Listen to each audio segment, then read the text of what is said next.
iBilim.kz сайтына кіреміз. Осындай терезе ашылады. Жалғастыру батырмасын басамыз. Жалғастыру батырмасын басқаннан соң бізді білім класс KZ сайтына аударады. Бұл жердегі логин және құпия сөзді келісім шарттағы алтта бір пунктінде көрсетілген логин және құпия сөз теру арқылы кірсек болады. Кіргеннен соң бізге осындай терезе ашылады. Курстан өту үшін міндетті түрде Freedom Bank'тың суперкартасын ашуымыз қажет. Егер суперкарта ашылмаған жағдайда QR-код көрсетіліп тұрады. QR-код сканерлеу арқылы Freedom Bank'тың қосымшасын жүктеп суперкартты ашамыз. Содан соң ғана бізге курсқа қолжетімділігі ашылады. Енді суперкартты ашқаннан соң курсқа өту батырмасын басамыз, жалғастыру және берілген барлық видеоларды көріп шығамыз. Бұл видеоларда ChatGPT еду мүмкіндіктері, қалай қолданамыз, барлық ақпараттар жазылған.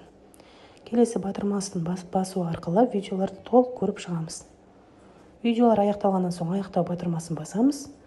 Бізге ChatGPT еду қосымшасына кіруге арналған электрондық почтамыз экранға шығады.